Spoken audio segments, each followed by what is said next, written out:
اعوذ باللہ من الشیطان الرجیم، بسم اللہ الرحمن الرحیم۔ عالم برزخ کا بیان چل رہا تھا۔ جب دفن کرنے والے دفن کر کے وہاں سے چلتے ہیں، وہ ان کے جوتوں کی آواز سنتا ہے۔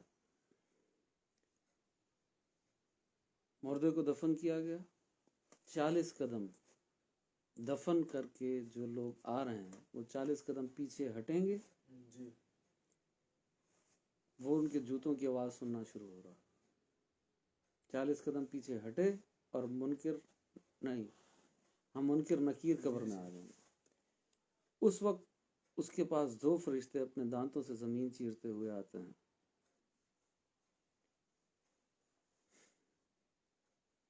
ان کی شکلیں نہایت ڈراؤنی اور ہیبت ناک ہوتی ہیں۔ اس لیے فرشتے ہمیشہ ہی خوبصورت شکلوں میں ہوں گے یہ لازمی نہیں ہے۔ یہ دونوں بھی فرشتے ہیں اور نہایت ڈراؤنی شکل میں آ رہے ہیں۔ ان کے بدن کا رنگ سیاہ ہے اور آنکھیں سیاہ اور نیلی ہیں اور دیگ کے برابر اور شعلہ زن ہے۔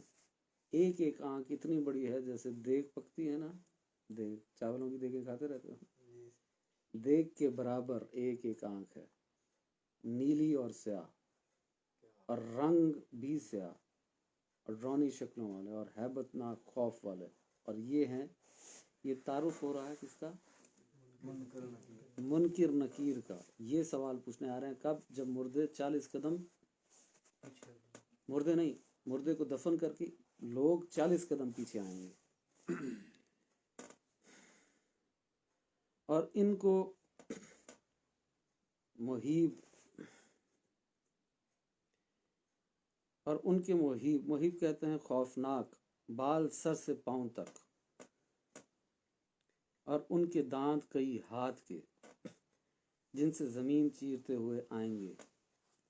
ان میں سے ایک کو منکر اور دوسرے کو نکیر کہتے ہیں۔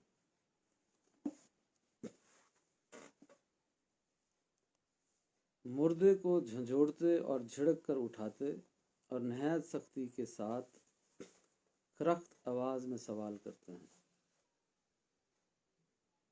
مردے کو پکڑ کے ہلا دیتے ہیں اور جھنجھوڑ کے اٹھا دیتے ہیں۔ یہی بات ہو رہی تھی جو وہ اس دن کہہ رہا تھا کہ وہ کیسے اٹھائیں گے، تو پھر وہ بات پہلے ایکسپلین ہو چکی ہے کہ باہر روح ہے اور وہ اس کے کنیکشن سے اٹھایا جا رہا ہے۔ مردے کو جھنجھوڑتے اور جھڑک کر اٹھاتے اور سختی کے ساتھ سخت کرخت آواز میں سوال کرتے ہیں۔ اور پہلا سوال کیا کرتے ہیں؟ تیرا رب کون ہے؟ اور دوسرا سوال کرتے ہیں تیرا دین کیا ہے؟ اور تیسرا سوال کرتے ہیں کہ ان کے بارے میں تو کیا کہتا تھا؟ اس سوال میں ذرا کچھ سمجھ میں آ رہی؟ تیرا رب کون ہے؟ تیرا دین کیا ہے؟ اب سوال ہونا چاہیے تھا تیرا نبی کون ہے؟ سوال کیا کیا؟ ان کے بارے میں تو کیا کہتا تھا؟ یہ لفظ، یہ سنٹینس کو سمجھا رہا ہے۔ مطلب حضور قبر میں تشریف فرما ہیں تبھی تو سوال پوچھا ان کے بارے میں کیا کہتا تھا، ورنہ کہے کہ محمد رسول اللہ کے بارے میں کیا کہتا تھا، یا یوں کہیں کہ تیرا نبی کون ہے۔ ان کے بارے میں تو تب کہیں گے جب وہ حاضر ہوں گے، وہاں موجود ہوں گے، ہے نا۔ یہ نقطہ خود ثابت کر رہا ہے کہ نبی پاک صلی اللہ علیہ وسلم مومن کی قبر میں تشریف لاتے ہیں، اور بہتر تشریح اس کی یہ ہوگی کہ قبر کو، مومن کی قبر کو حضور کے سامنے پیش کر دیا جائے گا، بجائے اس کے کہ حضور کو تشریف لانا پڑے، قبر کو حضور کی نگاہوں کے سامنے پیش کر دیا جائے گا۔ ان کا یہ ایسی بات ہے، ایسی بات نہیں ہے۔ جب جبرائیل علیہ السلام آئے، جب حضور معراج سے واپس آئے تھے نا، تو ابو جہل نے پوچھا کہ مسجد اقصیٰ کی کھڑکیاں بتائیں کتنی ہیں، دروازے کتنے ہیں، تو حضور نے تو دروازے اور کھڑکیاں اور سیڑھیاں تو گنی ہی نہیں تھی۔ وہ تو جا رہے دیدار کے لیے تھے، وہی گننے تھوڑی جا رہے تھے۔ تو تب جبرائیل علیہ السلام نے اٹھا کے مسجد اقصیٰ حضور کے سامنے نہیں پیش کر دی تھی، تو اب قبر کیوں نہیں سامنے پیش کی جا سکتی؟ تو وہ سوال کیا پوچھیں گے؟ تیرا رب کون ہے، تیرا دین کیا ہے، ان کے بارے میں تو کیا کہتا تھا۔ مردہ مسلمان ہے تو پہلے سوال کا جواب دے گا میرا رب اللہ ہے، اور دوسرے سوال کا جواب دے گا میرا دین اسلام ہے، اور تیسرے سوال کا جواب دے گا وہ تو رسول اللہ صلی اللہ علیہ وآلہ وسلم ہے، یعنی اشارہ کر کے وہ تو نبی پاک صلی اللہ علیہ وسلم ہے، مطلب سامنے ہی موجود ہے۔ اور وہ تو میں یہ والی تشریح زیادہ بہتر سمجھ میں آ رہی ہے کہ جب وہ اپنی قبر میں ہوگا اور حضور اپنے روزے کے اندر سے اس کو نظر آ رہے ہوں گے تو یوں کہہ رہا ہوگا وہ تو حضور ہیں، ہے نا؟ اور بے ایمان ہوگا تو کہے گا میں انہیں نہیں جانتا۔ وہ کہیں گے تجھے کس نے بتایا؟ کہے گا میں نے اللہ کی کتاب پڑھی اور اس پر ایمان لایا اور اس کی تصدیق کی۔ بعض روایتوں میں آیا ہے کہ سوال کا جواب پا کر کہیں گے کہ ہمیں تو معلوم تھا کہ تو یہی کہے گا۔ اس وقت آسمان سے ایک منادی ندا کرے گا کہ میرے بندے نے سچ کہا، اس کے لیے جنت کا بچھونا بچھاؤ اور جنت کا لباس پہناؤ اور اس کے لیے جنت کی طرف ایک دروازہ کھول دو۔ جب وہ سوالوں کے جواب میں کامیاب ہو جائے گا تو نرم بستر جنت کا بچھا دیا جائے گا اور دروازہ کھول دیا جائے گا اور وہ سو جائے گا اور خواب گاہوں میں چلا جائے گا۔ یہ قبر اس کی خواب گاہ بن جائے گی، آرام گاہ بن جائے گی۔ جنت کی نسیم یعنی ہوا اور خوشبو اس کے پاس آتی رہے گی اور جہاں تک نگاہ پھیلے گی وہاں تک اس کی قبر کشادہ کر دی جائے گی۔ ابھی ایسے لوگ ہیں، میں ان کا نام نہیں لیتا، کہتے 3 فٹ کی چوڑائی ہے قبر کی، 6 فٹ کی لمبائی ہے، اس میں کسی کو زندہ رکھنا کوئی کمال کی بات ہے؟ کہتے ہیں تم کہتے ہو کہ نبی زندہ ہیں یا اولیاء زندہ ہیں قبروں میں، تو یہ کمال کی بات ہے، یہ تو ان کو تکلیف میں دینے کی بات ہے۔ تو آپ کا علم اتنا ناقص ہے کہ قبر میں تھوڑی رہنا ہے، وہ تو برزخ میں منتقل ہو جانا ہے۔ 3 فٹ کی قبر میں تھوڑی مردے نے رہنا ہے، وہ تو برزخ میں منتقل ہو گیا ہے میری جان۔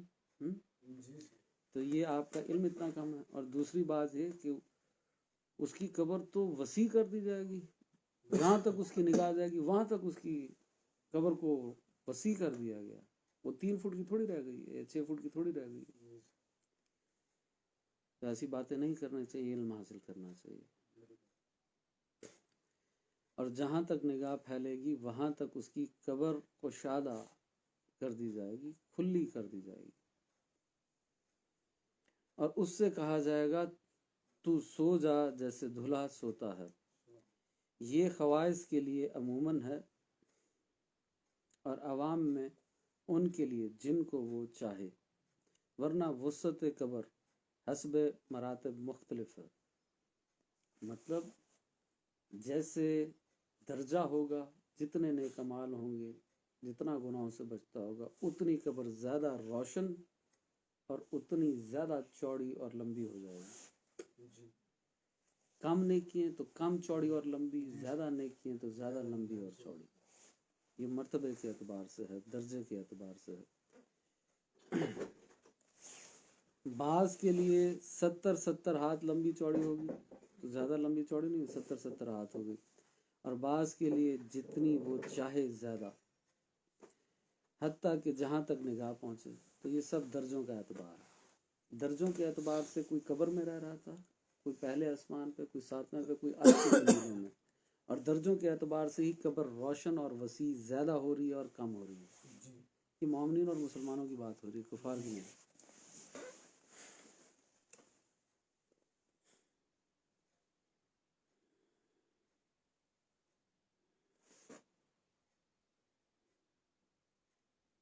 یہاں تک کوئی سوال ہے؟ میں نے آف لائن کر دوں تو کرنا شروع کر دو جانا۔ اس میں منکر نکیر مردے کو کہتے ہیں کہ ہم جانتے تھے کہ تم یہی کہو گے، یعنی کہ ان کو بھی پہلے سے علم، ان کو بھی اللہ نے یہ پہلے سے علم دے رکھا تھا، وہ جانتے تھے کہ ان کا جو حساب کتاب آگے بھیج دیا گیا ہے اعلیٰ علیین میں، وہ دیکھ کے آئے ہیں کہ بھائی یہ صحیح جواب دینے والا ہے۔ تو جانتے تو کیا ہوگا، وہ حساب کتاب تو لینا ہے نا آخر۔ یعنی ان کو بھی اللہ نے اتنا علم غیب تو دیا ہے کہ وہ یہ جانتے ہیں، تو اب نبیوں کے علم غیب کا انکار کیسے ہو سکتا ہے؟ اور وہ آپ نے ایک تو فرمایا تھا کہ جب اپنے 3 سوالوں کا جواب صحیح دے دیتا ہے تو وہ ان کے پاس جو گڈز ہوتا ہے وہ ہوا میں لہراتے ہیں، اس کے پاس لے جاتے ہیں اور کہتے ہیں کہ تم نے یعنی جھوٹ بولا. وہ بھی ایک ٹیسٹ چل رہا ہوتا ہے، تو وہ بھی ایک آزمائش ہوتی ہے. اور وہ کیونکہ یہ کنفیوز نہ ہو جائے وہاں. ٹھیک. تو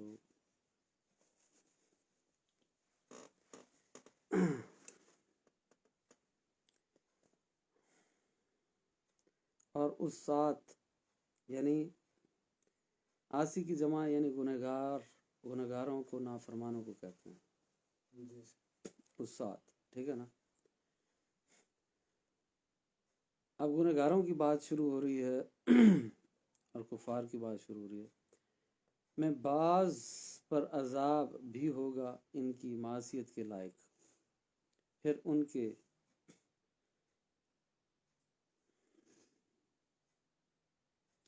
پیران عظام یا مذہب کے امام یا اولیاء کرام کی شفاعت یا محض رحمت سے جب وہ چاہے گا نجات پائیں گے.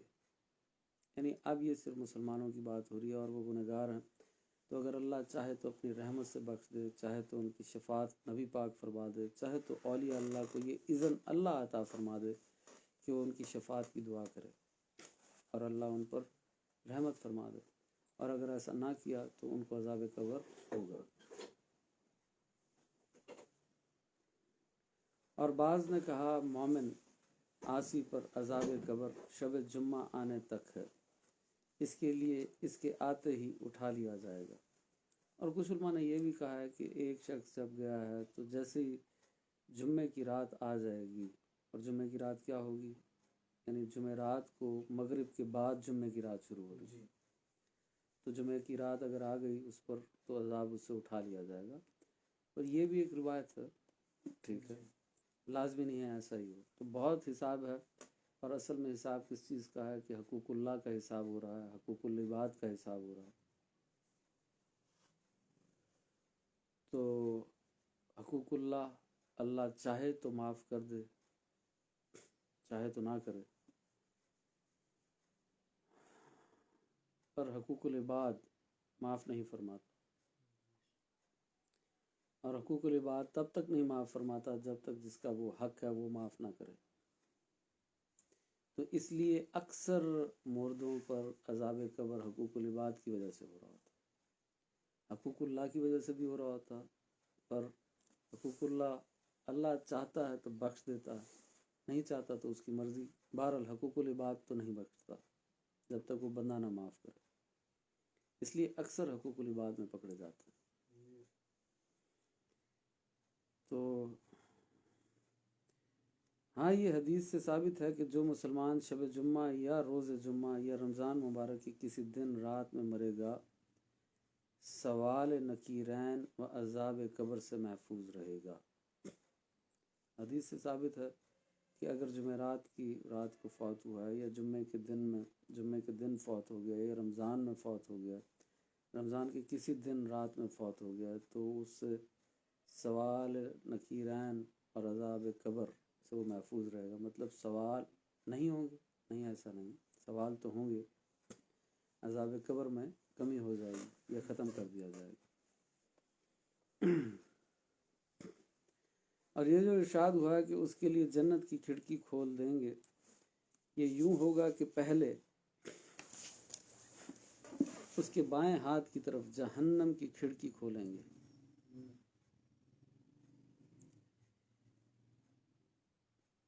پاس ہو گیا ٹیسٹ میں،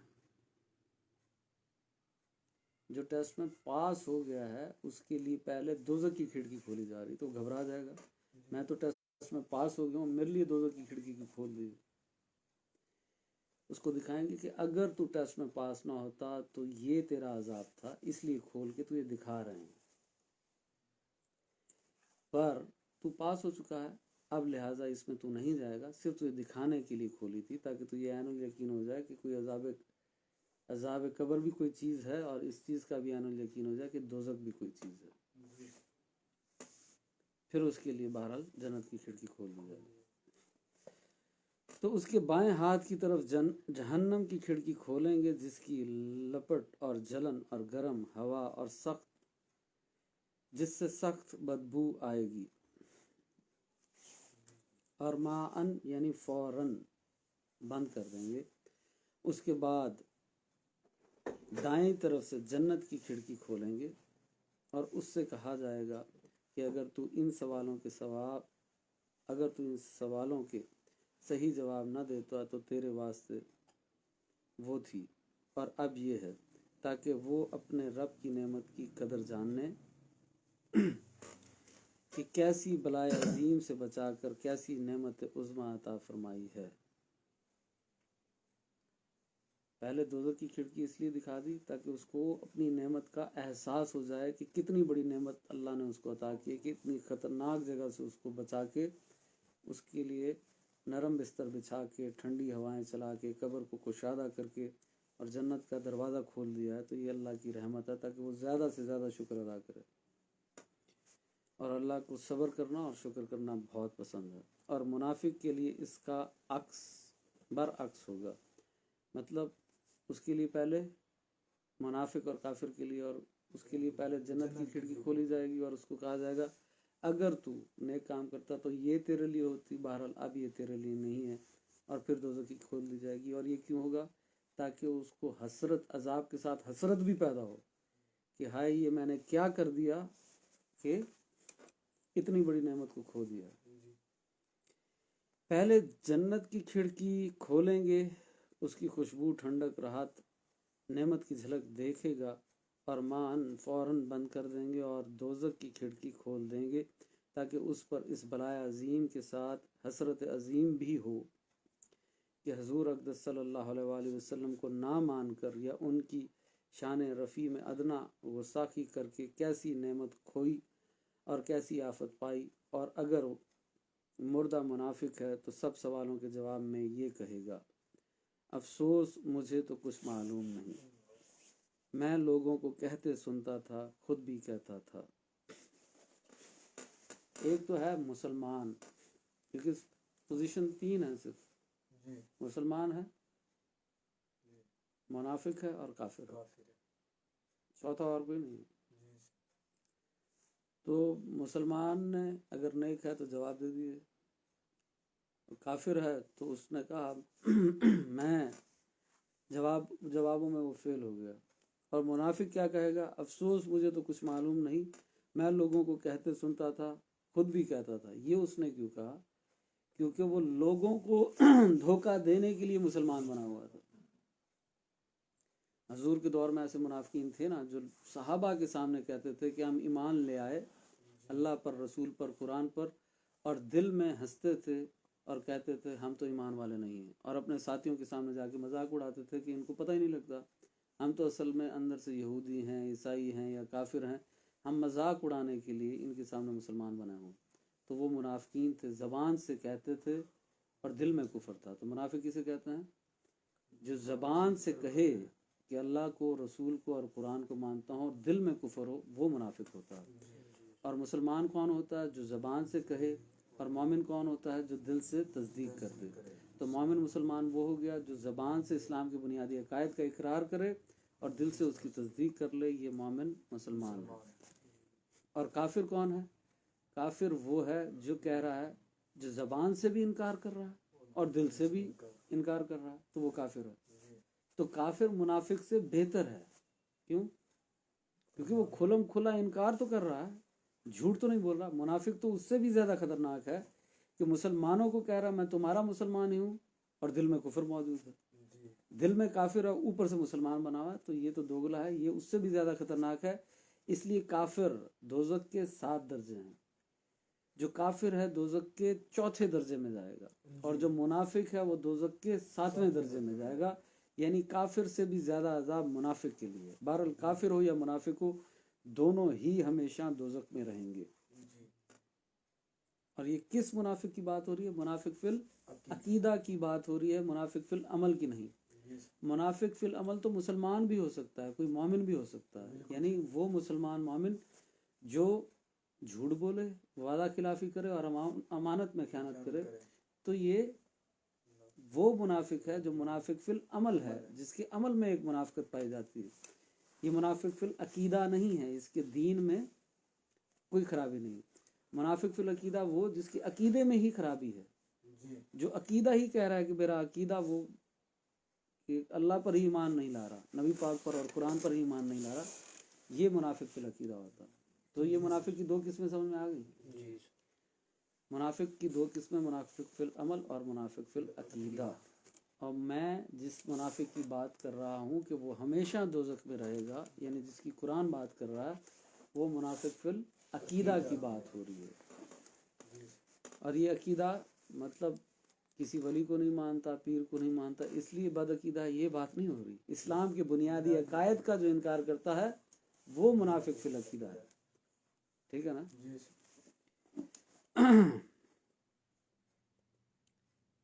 تو یہ منافق کہے گا کہ افسوس مجھے تو کچھ معلوم نہیں، میں لوگوں کو کہتے سنتا تھا، خود بھی کہتا تھا. اس وقت ایک پکارنے والا آسمان سے پکارے گا کہ یہ جھوٹا ہے، اس کے لیے آگ کا بچھونا بچھو اور آگ کا لباس پہناؤ اور جہنم کی طرف ایک دروازہ کھول دو. اس کی گرمی اور لپٹ اس کو پہنچے گی اور اس پر عذاب دینے کے لیے 2 فرشتے مقرر ہوں گے جو اندھے اور بہرے ہوں گے. ان کے ساتھ لوہے کا گرز ہوگا. لوہے کا گرز ہوگا مطلب گرز کہیں کہ ہنٹر ہوگا یا ہتھوڑا ہوگا بہت بڑا، کہ پہاڑ پر اگر مارا جائے تو خاک ہو جائے. اس ہتھوڑے سے اس کو مارتے رہیں گے. کتنی سخت سزا ہے یہ عذاب قبر. جو عذاب قبر کا انکار کر دیتے ہیں، جو حدیث کے منکر ہیں، جو سنت کے منکر ہیں، وہ عذاب قبر کا انکار کر دیتے ہیں کہ عذاب قبر کچھ نہیں. تو عذاب قبر ہے، اور کیا ہے یہ کتنا سخت ہے کہ وہ ایسا ہتھوڑا لے کر پھر رہے ہیں ہاتھ میں، اور فرشتے ہیں پہلے ہی نہیں تھکتے، اوپر سے اندھے بھی ہیں اور بہرے بھی ہیں کہ نہ دیکھیں نہ سنیں. یعنی نہ اس کی تکلیف کو دیکھ کر رحم آئے، نہ اس کی چیخیں سن کر رحم آئے. اور پھر ہاتھ میں کیا ہو؟ ہتھوڑا ایسا جو پہاڑ پر ماریں تو وہ ذرہ ذرہ اور پاش پاش ہو جائے. اور اس سے مار رہے کس کو ہوں گے؟ اس انسان کو. تو اس کا کیا عالم ہوگا.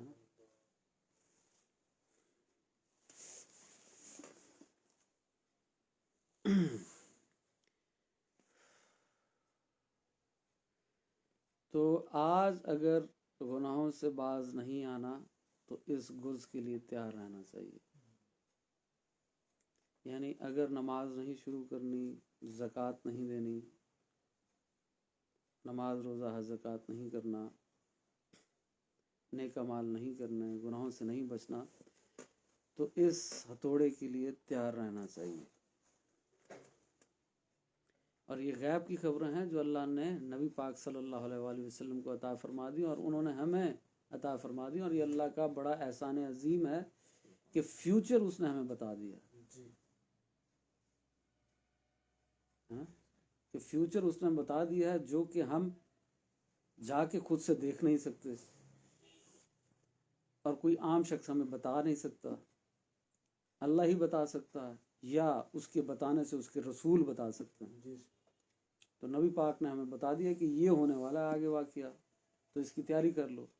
ابھی بھی اگر اس کو ہنسی مذاق سمجھ رہے ہیں اور تو پھر وہ ہر کسی کی اپنی مرضی ہے. تو نیز سانپ اور بچھو سے عذاب پہنچاتے رہیں گے. اچھا، یہی ہتھوڑے مارنا پھر کافی ہو جاتا.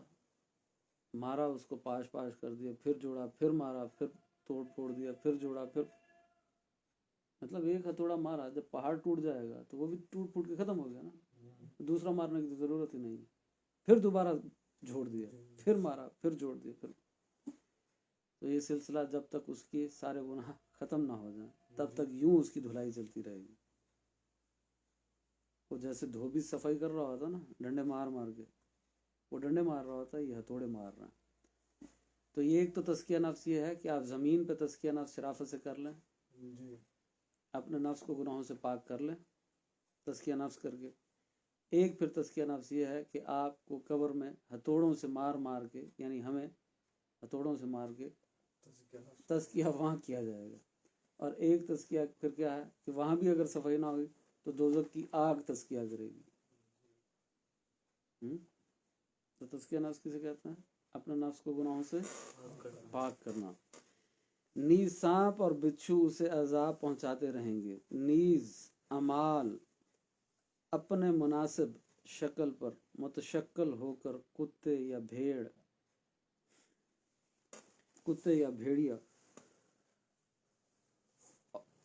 بھیڑیا یا اور شکل کے بن کر اس کو عذاب پہنچائیں گے، اور نیکیوں کے اعمال حسنہ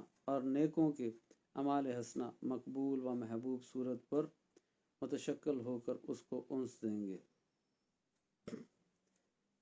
اب اس بات کی تشریح کرتے ہیں کہ اعمال کے مطابق اعمال اس کی سانپ بچھو تو علیحدہ اس کو تکلیف دے رہے ہیں، ہتھوڑے تو لگ رہے ہیں، پر اعمال بھی شکل بنا کر آنا شروع ہو جائیں گے.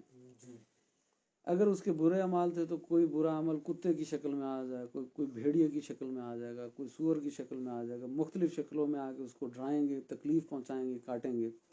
وہ علیحدہ سلسلہ جاری رہے گا. اور ایسے اگر نیک شخص ہوگا تو اس کے نیک اعمال نیک لوگوں کی شکل میں خوبصورت صورتوں میں آ کر اس کو تسلی دیتے رہیں گے، اس کے ساتھ رہیں گے. ٹھیک ہے نا؟ اور اس سے انس اور محبت کرتے رہیں گے. اب عقیدہ ہے کہ عذاب قبر حق ہے. جو اس کا انکار کرے یہ گمراہی کی بات ہے. اچھا، آپ کو کچھ بڑے فتوے کی امید تھی اس سے.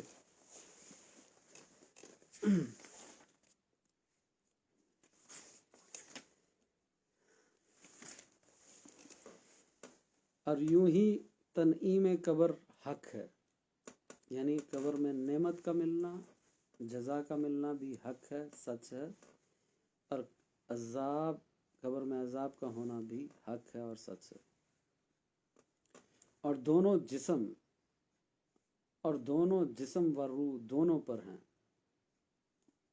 اب یہاں پر لوگ کہتے ہیں نا، بحث کرتے ہیں، اکثر سوال کرتے ہیں روح پر کو عذاب ہو رہا ہوگا یا جسم کو ہو رہا ہوگا. بھئی جب دو نے غلطی کی ہے تو دونوں کو ملے گا عذاب.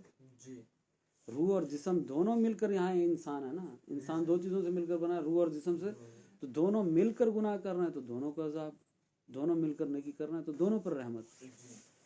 تو وہ بھی یہی کہہ رہے ہیں کہ اور دونوں جسم و روح دونوں پر ہیں. مطلب کیا دونوں؟ عذاب قبر بھی اور تنعیم قبر بھی، یعنی رحمت بھی نعمت بھی. جیسا کہ اوپر گزرا، جسم اگرچہ گل جائے، جل جائے، خاک ہو جائے، مگر اس کے اجزائے اصلیہ قیامت تک باقی رہیں گے، وہ مورد عذاب و ثواب ہوں گے. یہ کل بھی میں نے ایکسپلین کیا تھا، آج پھر بھی ایک دفعہ بات کر دیتے کیونکہ آج مکمل عالم برزخ پر بیان چل رہا ہے تو یہ اس میں ریکارڈ رہے گا ہر وقت. وہ علیحدہ سے پھر کوئی تفسیر کسی کو سننی پڑے گی جزائے اصلیہ کے لیے. تو یہ یہاں عالم برزخ میں یہ بھی بات داخل ہے کہ اگر لوگ اکثر سوال پوچھتے ہیں، اچھا خاص طور پہ یہ جو ایتھیسٹ دین کا مذاق اڑاتے ہیں اور کہتے ہیں جو کہ اللہ کو نہیں مانتے، دین کو ہی نہیں مانتے سرے سے، وہ کہتے ہیں مسلمان کہتے ہیں عذاب قبر ہوگا تو پھر ایک طرف تو مردہ گل جاتا ہے، جل جاتا ہے، سڑ جاتا ہے، ختم ہو جاتا ہے، مٹی میں گھل مل جاتا ہے، پھر کیسے عذاب ہوگا؟ وہ تو ختم ہو گیا. تو کل بھی آپ سے عرض کیا تھا، یہ حدیث ہے، مسلم میں بھی ہے، صحیح بخاری میں بھی ہے شاید، اور یہ بحر شریعت میں پڑھ رہا ہوں، اس میں بھی آ گئی ہے کہ اس کے جسم میں ریڑھ کی ہڈی میں ایک باریک اجزاء ہیں. وہ ایسے باریک اجزاء ہیں جن کو آنکھ سے نہیں دیکھا جا سکتا. خوردبین یا ٹیلیسکوپ وغیرہ سے دیکھ لے کوئی تو دیکھ لے، آنکھ سے نہیں دیکھا جا سکتا، یا وہ اتنے باریک ہیں کہ ان کو چھوا نہیں جا سکتا. اس میں انسان کا پورا کوڈ موجود ہے کہ اس انسان کی کتنا گوشت ہے، کتنی ہڈیاں ہیں، رنگ کیسا ہے، بال کیسے ہیں، آنکھوں کا رنگ، سب اس میں موجود ہے. اس کے سبب سے فرشتے اللہ کے حکم سے جب دوبارہ سور پھونکا جائے گا تو اسی انسان کو پیدا کریں گے. ٹھیک ہے نا؟ اب وہ جسم گل سڑ گیا تو عذاب کیسے ہو رہا؟ وہ چپ تو باقی ہے، اس چپ پر عذاب ہوتا رہے گا، اس اجزائے اصلیہ پر عذاب ہوتا رہے گا، تو وہ پورے جسم کو پہنچتا رہے گا. اور اس